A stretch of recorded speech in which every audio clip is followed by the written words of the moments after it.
ഈശോ മിശിഹായ്ക്ക് സ്തുതിയായിരിക്കട്ടെ.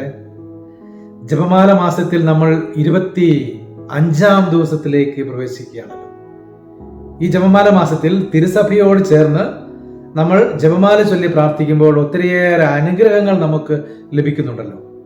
മാതാവ് എവിടെയെല്ലാം പ്രത്യക്ഷപ്പെട്ടിട്ടുണ്ടോ അവിടെയെല്ലാം പറയുന്നത് ഒരൊറ്റ കാര്യമേ ഉള്ളൂ: നിങ്ങൾ കൃപയിൽ നിറയപ്പെടാൻ വേണ്ടി ജപമാല ചൊല്ലി പ്രാർത്ഥിക്കുക. നമുക്കറിയാം, ലോകത്തിലെ തന്നെ വലിയ സംഭവങ്ങളെല്ലാം മാറ്റിമറിക്കപ്പെട്ടത് ജപമാല ഭക്തിയിലൂടെയാണ്. പ്രത്യേകിച്ചും കേരളക്കര ഇന്നും വിശ്വാസത്തോടെ വലിയ അഭിഷേകത്തോടെ കടന്നു പോകുന്നത് ജപമാല പ്രാർത്ഥനയിലൂടെയാണ്.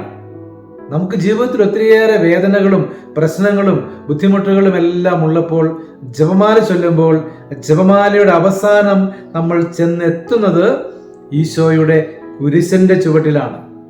ആ കുരിശിന്റെ ചുവട്ടിൽ നമുക്ക് ഒരു ഉത്തരമുണ്ട്.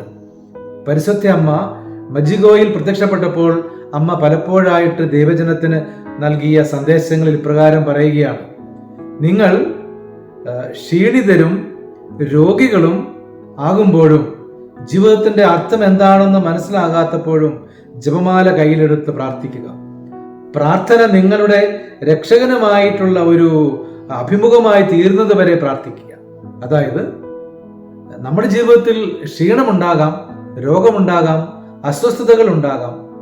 പലപ്പോഴും നമുക്ക് മനസ്സിലാക്കുവാൻ സാധിക്കാത്തത് ഇതിൻ്റെ എല്ലാം അർത്ഥം എന്താണെന്ന് ആണ്. എന്തുകൊണ്ട്, എന്തിനാണ് ഈ സഹനങ്ങൾ? അമ്മ നമ്മളോട് പറയുകയാണ്, ജപമാല ചൊല്ലണമെന്ന്. സ്നേഹമുള്ളവരെ, നമുക്ക് ജപമാല നമ്മുടെ കരങ്ങളിൽ എടുക്കാം, അനുഗ്രഹീതരാകാം. നല്ല ദൈവം നമ്മോട് കൂടെ ഉണ്ടാകട്ടെ. ദൈവം നമ്മെ എല്ലാവരെയും അനുഗ്രഹിക്കട്ടെ.